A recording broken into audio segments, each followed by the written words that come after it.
산청군의 랜드마크로 자리 잡은 동의보감촌.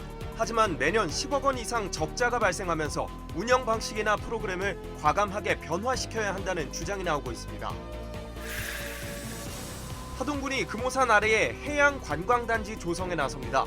대규모 호텔과 휴양시설을 통해 머무는 관광지로 체질을 바꾼다는 계획입니다. 서경방송이 공공성과 지역성을 지켜나가자는 취지로 역대 시청자위원 동행 행사를 마련하고 다양한 제안들을 수렴했습니다. 육아로부터 얻는 영감과 모성의 감성을 작품에 녹여내는 작가가 있어 눈길을 끕니다. 색채미가 돋보이는 무린화전과 처사 남명의 일대기를 그린 오페라도 서부경남 문화가를 찾아옵니다.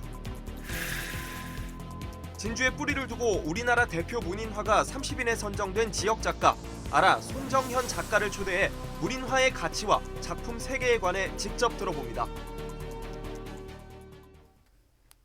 시청자 여러분 안녕하십니까? SCS 뉴스인타임 시작합니다. 삼청의 랜드마크인 동의보감촌의 운영 적자 문제는 어제 오늘 일이 아닌데요. 산청군 의회 임시회에서 진행된 2025년도 주요 업무계획 보고에서 의원들은 동의보감촌 민간운영, 입장료 징수 등을 해결 방안으로 제시했습니다. 앵커 리포트입니다. 지난 2007년 폐광 지역에 조성된 국내 최대 규모의 한방 테마파크 동의보감촌. 산청군이 산청 한방 약초축제와 산청 엑스포 등 대형 행사의 주 무대로 활용하며 군의 랜드마크로 자리 잡았습니다. 하지만 행사 시기를 제외하면 수입이 관리 운영비에 훨씬 미치지 못한다는 지적이 꾸준히 제기돼 왔습니다. 동의보감촌의 적자 규모는 각종 시설 보수와 리모델링, 기반 시설 정비를 제외하더라도 매년 10억 원 이상 발생되는 것으로 알려졌습니다. 이 가운데 제301회 산청군 의회 임시회 2차 본회의에서 의원들은 동의보감촌 운영을 민간에 맡기는 방식으로 전환해 투자를 줄여야 한다고 주장했습니다. 그러면서 이는 이승화 산청군수가 후보자 시절 했던 공약과도 일치한다고 강조했습니다. 국민들은 지금 이 동의보감촌에 투자하는 걸 원하지 않고 있어요. 지금 군수님 된 것도 그저 동의보감촌을 갖다가 자기가 돈을 안 들이고 한다고는 그런 그저 약속이 있었기 때문에 하는 거지. 입장료를 받고 지역 화폐로 거슬러줘 관광객의 소비를 유도하는 방안도 제시됐습니다. 이에 대해 산청군은 현재는 운영 중단보다는 동의보감촌 활성화에 초점을 맞추고 있다고 밝혔습니다. 운영을 안 한다는 입장이 되어야 민간의 수요도 알아보는 것이고 지금은 이거를 활성화시켜서 국민들한테 도움이 되는 방향으로. 산청군이 집중하고 있는 2025 산청 방문의 해 추진과 관련해서도 관광객의 체류를 유도할 수 있는 차별성 있는 프로그램이 부족하다는 지적이 나왔습니다. 방문을 해라고 정해놔서 많이 온다. 제가 볼 때는 이 메리트 없습니다. 이 뭔가 우리만 있는 걸 프로그램을 해야 되는데 관광버스 타고 와서 아침에 왔다가 오후에 그냥 가는 게 전부거든요. 결국은 머물러야 돈이 되는데. 해결책으로 주요 관광지의 조명 설치를 늘리는 등 저비용으로 큰 효과를 볼 수 있는 야간 경관 활용이 제시됐습니다. 한편 8일간의 일정을 마치고 15일 폐회한 제301회 산청군의회 임시회에서는 2025년도 주요 업무계획 보고와 상임위 의안 심사가 진행됐고 총 13건의 안건이 처리됐습니다. SCS 김현준입니다. 하동군이 금오산 아래에 해양 관광단지 지정에 나섭니다. 대규모 호텔과 휴양시설을 통해 머무는 관광지로 체질을 바꾼다는 계획입니다. 강진성 기자의 보도입니다. 하동군이 금오산 일대에 해양 관광단지를 조성하기 위한 본격적인 절차에 들어갑니다. 숙박을 하지 않는 이른바 스치는 관광을 최근 트렌드에 맞는 체류용 관광지로 탈바꿈하기 위해서입니다. 하동군은 해양관광단지 지정을 위해 타당성 조사와 기본 구상 용역을 진행하고 있습니다. 사업 대상지는 금남면 중평리와 진교면 수상리에 걸쳐진 금오산 아래 130만 제곱미터입니다.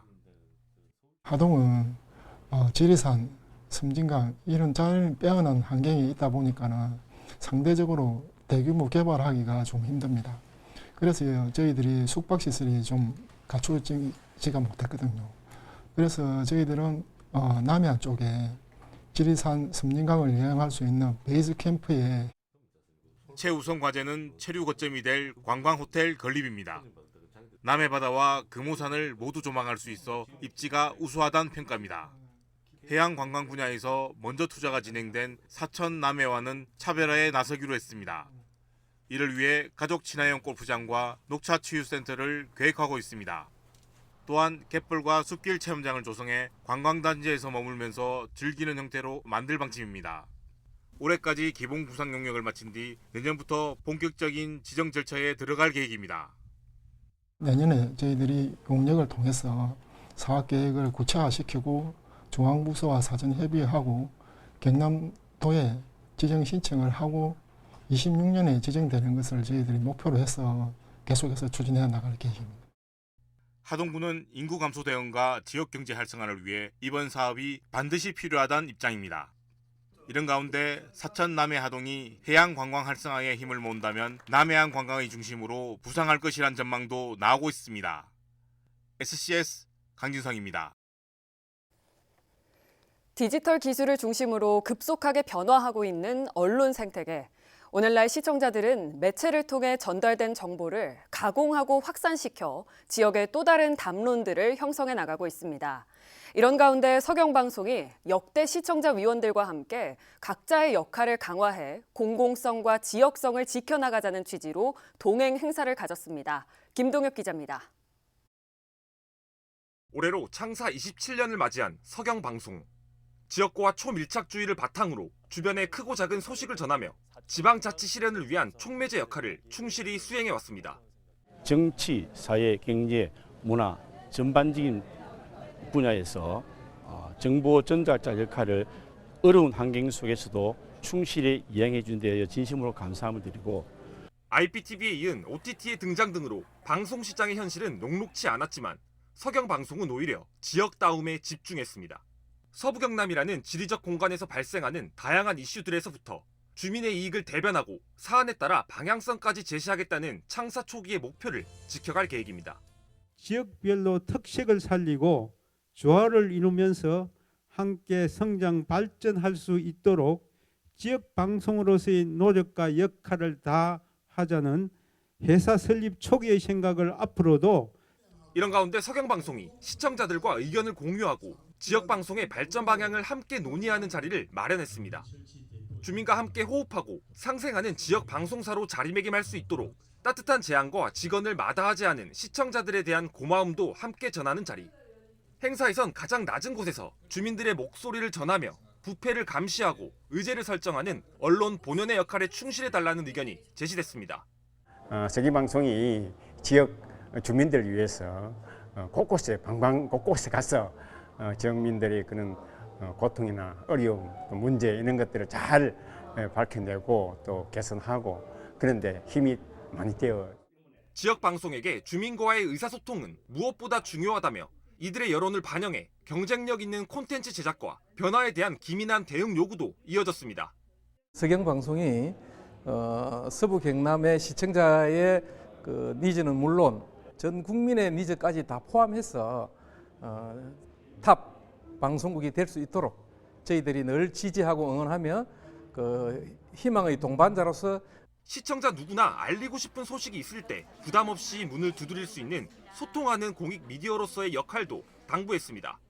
현대는 OTT 방송 또 1인 방송이 많이 또 활약을 하고 있는데 그 서경방송도 거기 못지않게 계속 시청자들과 함께 소통하는 그러한 방송이 되었으면 디지털 기술을 중심으로 급속하게 변화하고 있는 방송 환경. 지역성과 공공성이라는 지역방송의 본질은 무한 경쟁 중인 언론 생태계에서 지역방송이 살아남을 수 있는 강력한 경쟁력이라는 제언들도 많은 공감을 얻었습니다. SCS 김동엽입니다. 부울경 교수연구자 600여 명이 14일 윤석열 대통령의 사퇴를 요구하는 시국선언 기자회견을 열었습니다. 부산시의회에서 열린 시국선언에 참가한 부산, 울산, 경남 교수연구자 652명은 민주주의가 무너지고 있어 대통령의 사퇴를 요구한다며 정치권과 시민이 함께 뜻을 모아 행동에 나서야 한다고 주장했습니다. 우리 지역에서는 경상국립대 36명, 진주교대 7명과 전 한국국제대에서 1명이 시국선언에 함께한 것으로 알려졌습니다. 제29회 경상남도 농업인의 날 행사가 15일 진주에서 열렸습니다. 농업인들을 격려하고 자긍심을 고취하기 위해 마련된 이날 기념식에는 박완수 도지사와 조규일 시장 등 200여 명의 관계자들이 참석했습니다. 이 자리에서는 자랑스러운 농어업인상을 비롯한 모두 40명이 공로를 인정받아 표창을 받았으며 우수 브랜드 쌀 전시와 한우 시식회 등 부대 행사가 이어졌습니다. 진주시와 경상국립대학교가 탄소 중립 방안을 찾기 위한 포럼을 열었습니다. 지난 14일 열린 행사에서는 탄소 중립과 지자체의 역할, 탄소 중립 사회와 진주형 정원 등을 주제로 전문가 발표가 이어졌습니다. 또 패널 토론에서는 탄소 중립 실현 과제를 두고 심도 있는 논의가 펼쳐졌습니다. 한편 진주시는 경상국립대학교를 진주시 탄소 중립 지원센터로 지정하고 올해부터 4년간 연간 2억 원을 지원합니다.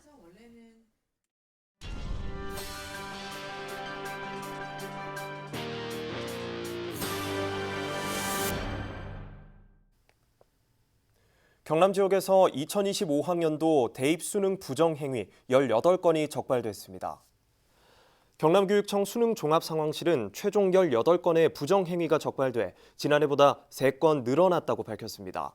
부정 행위 내용으로는 4교시 탐구 영역 응시 규정 위반이 9건으로 제일 많았고 반입 금지 물품 소지 8건, 종료령 이후 답안 작성 1건 순으로 이어졌습니다. 한편 부정행위 수험생은 해당 시험을 무효로 하고 고의 또는 중대한 부정행위의 경우 1년간 응시 자격이 정지됩니다. 하승철 하동군수가 하동읍 매력화 사업 발굴을 위해 현장 점검을 실시했습니다. 하동읍 매력화 사업은 컴팩트 매력도시 구현을 위해 쾌적한 보행 환경을 조성하는 사업입니다. 하 군수는 읍내 주도로와 송림공원 일대를 다니며 녹지 공간 조성, 거리 미관 개선을 위한 대대적인 정비를 지시했습니다. 한편 하동군은 내년도부터 해당 사업을 집중 추진한다는 방침입니다. 장충남 남해군수가 12일과 13일 이틀 동안 국회를 방문해 국비 확보 활동을 진행했습니다. 장 군수는 박정 국회 예결위원장과 서천호 국회의원 등을 만나 현안 사업에 대한 적극적 협조를 요청했습니다. 이어 친환경 벼 건조시설 설치와 국도 교차로 설치 방식 개선 사업 등 증액 사업에 대한 지원을 당부했습니다. 그러면서 남해군의 핵심 인프라 조기 구축과 경쟁력 있는 신규 사업을 발굴해 나가겠다고 강조했습니다. 진주시가 한국도로교통공단이 실시한 2023년 전국 교통안전지수 평가에서 전국 1위를 차지했습니다. 진주시는 인구 30만 이상 시그룹에서 1위에 올라 올해 교통문화지수 전국 1위에 이어 교통안전평가에서 잇따라 최고 평가를 받았습니다. 진주시는 79.98점으로 그룹 내 최고점을 받았고 다른 그룹에서는 충남 계룡시와 강원 화천군, 인천 계양구가 각각 1위에 올랐습니다.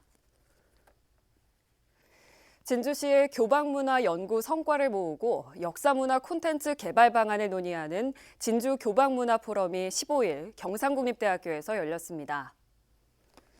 이번 행사에서는 양지선 교수의 교방문화 선행연구 종합보고를 시작으로 교방의 역사와 음악 문화, 진주 건무의 품격과 무경 탐색 등 다양한 주제 발표가 이어졌습니다.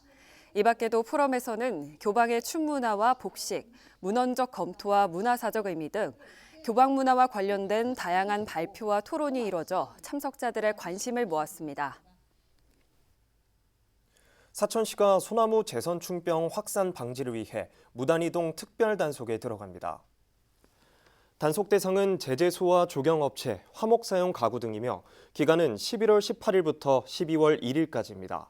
무단 이동이 금지되는 나무는 소나무와 해송, 잣나무입니다. 무단 이동 시 적발될 경우 1년 이하 징역 또는 1,000만 원 이하 벌금이 부과될 수 있습니다. 함양군이 지역 내 기업 유치와 경제 활성화를 위해 산업용 단일제 수도요금을 신설했다고 밝혔습니다. 군은 신설된 산업용 수도요금에 대해 기업들이 톤당 750원의 일정 요금을 적용받게 해 기존의 누진세 요금보다 더욱 저렴하고 안정적인 수도 사용이 가능해졌다고 설명했습니다. 그러면서 이번 수도요금 신설은 함양군이 친기업 환경을 조성하기 위한 정책의 일환으로 기업들이 지역 내에 안정적으로 정착하고 운영할 수 있도록 지원하는 중요한 정책이라고 덧붙였습니다.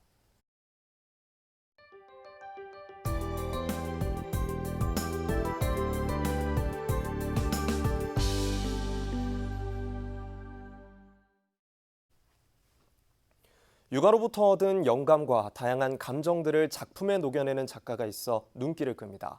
색채미가 돋보이는 문인화전과 처사 남명의 일대기를 그린 오페라도 각각 열리는데요. 서부경남 문화가 일정을 하준 기자가 정리했습니다. 전시장 한켠을 차지하고 있는 유아용 식탁. 그 위엔 보석처럼 보이는 무언가가 여러 놓여 있는데 작가가 딸에게 먹였던 이유식의 재료들을 레진을 활용해 굳힌 겁니다. 곳곳에 흩어진 재료와 숟가락 등은 초보 엄마의 고단함을 보여줍니다. 딸이 동화책을 찢는 행위에서 아이디어를 얻은 콜라주 작품부터 아이에게 선물 받은 나뭇잎과 솔방울 등을 소재 삼아 동심을 표현한 그림까지 아이의 행동과 시선이 작가인 엄마의 작품 활동에 영감을 주었습니다. 뿐만 아니라 모성의 역할에서 오는 고립감과 억압된 감정을 어둡고 거칠게 표현한 작품들도 만나볼 수 있습니다. 작가이지만 또 엄마로서 살아가는 현재의 삶을 또 살다 보니 되게 다양한 주제로 이제 작업을 새롭게 변화했고요. 마음이 힘들고 또 외롭고 분투하는 그런 상황에서는 목탄이라는 좀 거친 재료를 사용하기도 하고요. 또 아이를 사랑하는 그런 마음과 또 정성을 담았을 때는 아무래도 다양한 색깔. 육아에서 느끼는 대립되는 감정들을 기록한 이진선 개인전. 사랑스러운 나의 방해자들은 갤러리 현장 A라운드에서 오는 25일까지 이어집니다. 청록빛으로 물든 배경을 들꽃과 나무가 수놓고 있습니다. 자연을 함축적으로 표현한 채색 문인화입니다. 목련을 그린 작품들도 다수 보이는데 꽃을 직접 묘사하지 않고 주변 배경과 여백을 활용해 그리는 특유의 기법이 오묘하면서 신비로운 분위기를 자아냅니다. 아라 송정현 문인화전은 오는 19일까지 경남문화예술회관 제1전시실에서 만나볼 수 있습니다. 2년 연속 경남 지역 대표 공연에 선정된 경상오페라단의 처사 남명이 돌아옵니다. 어지러운 시절 바른 말을 할 자가 필요하다 생각한 남명 조식 선생. 그는 관직을 멀리하고 초야에 묻혀 수많은 인재들을 길러냅니다. 경의사상을 재조명하고 진주대첩 역사를 재현하는 이번 공연. 오는 19일과 20일 저녁 7시 30분 경남문화예술회관 대공연장에서 전석 초대로 진행됩니다. 문화가 소식 하준입니다.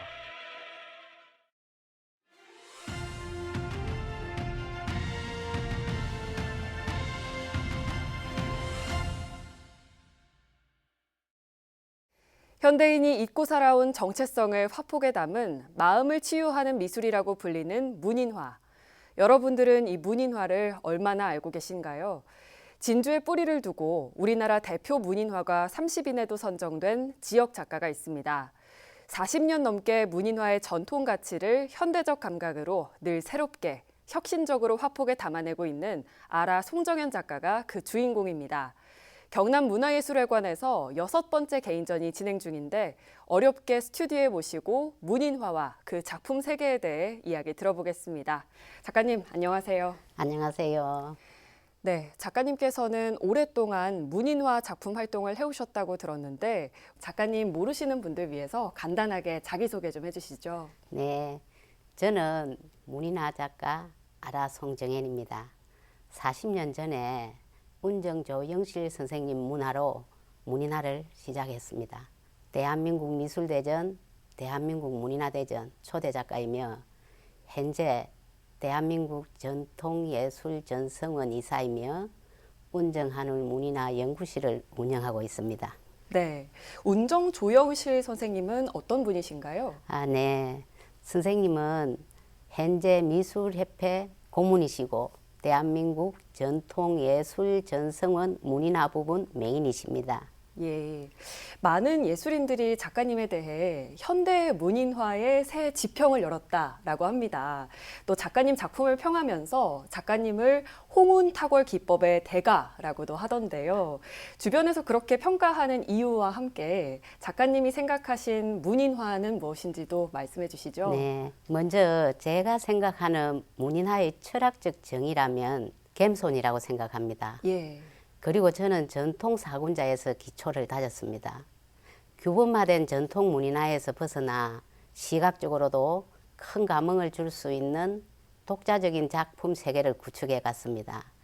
그래서 이번 개인전은 자연을 소재로 수묵으로 표현한 것과 채색으로 표현한 현대 문인화로 구성되어 있습니다. 네. 그리고 이번 전시회에서 특히 제가 중점을 둔 것은 홍운 탁월 기법으로 표현한 것입니다. 예. 이 홍운 탁월은 동양화의 기법 중 하나인데요.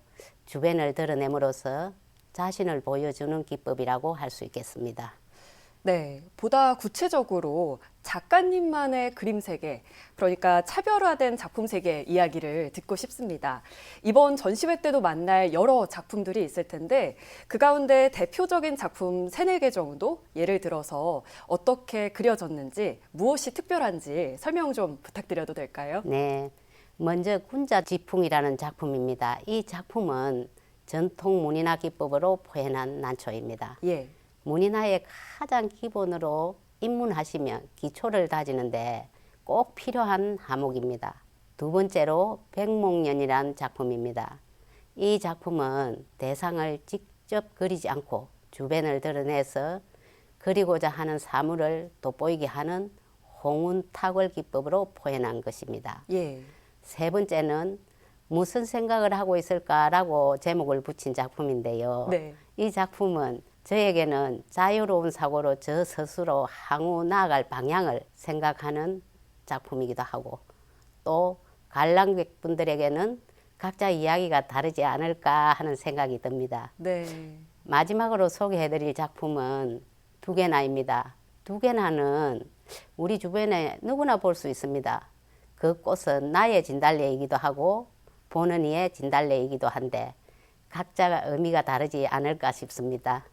네, 아무래도 직접 가보는 게 제일 좋겠지만 그래도 이렇게 설명을 해주시니까 정말 전시회장에 가 있는 것 같습니다.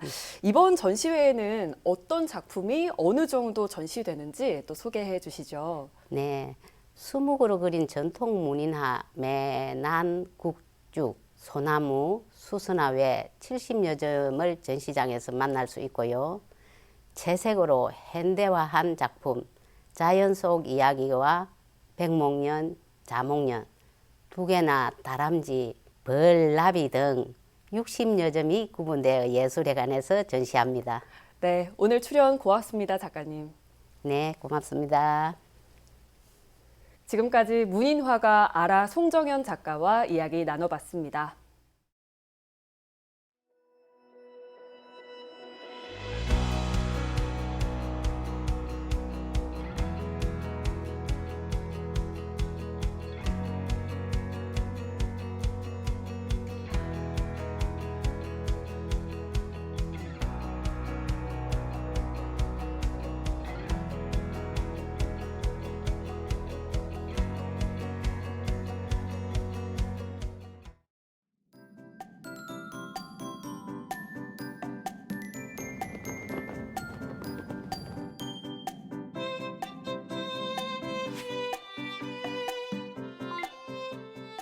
주말 날씨 전망부터 살펴보겠습니다. 이번 주말에도 예년보다 포근한 날씨는 계속됩니다. 하늘 표정은 흐리겠지만 한낮에 20도 안팎으로 기온이 크게 오르겠는데요. 언제까지 이렇게 따뜻할까 궁금하신 분들 계실 겁니다. 다음 주부터는 기온이 큰 폭으로 떨어지니까요. 이번 주말 더 늦기 전에 가을의 정취를 느껴보셔도 좋겠습니다. 이어서 자세한 지역별 날씨 살펴보겠습니다. 서부 경남 지역 종일 흐린 하늘 보이겠는데요. 아침 최저 기온은 남해 15도, 하동 13도로 출발해 한낮에는 20도에서 22도 분포 보이겠습니다. 전국 날씨입니다. 제주는 종일, 서울, 세종, 광주는 오후 한때 비가 내리겠는데요. 아침 최저 기온은 서울 14도, 부산 16도로 출발하겠고 광주의 한낮 최고 기온은 22도 예상됩니다. 남해 동부 앞바다도 종일 하늘빛 흐리겠는데요. 물결은 비교적 잔잔하겠고 바람은 약간 강하게 불겠습니다. 이어서 삼천포 기준 조석풀 살펴보겠습니다. 물때는 8물, 만조 시각은 밤 9시 11분, 간조 시각은 오후 3시 5분 예상됩니다. 사천공항 날씨 정보입니다. 토요일 오전 9시 기준 구름 조금 지나겠는데요. 우리 지역에서 서울 김포로 가는 첫 번째 항공편은 오전 10시 55분 예정돼 있습니다. 자세한 내용은 사천공항 홈페이지에서 확인하시기 바랍니다. 이어서 삼천포역의 운항 정보입니다. 토요일 삼천포와 제주도로 오가는 배는 휴항입니다. 주간 날씨입니다.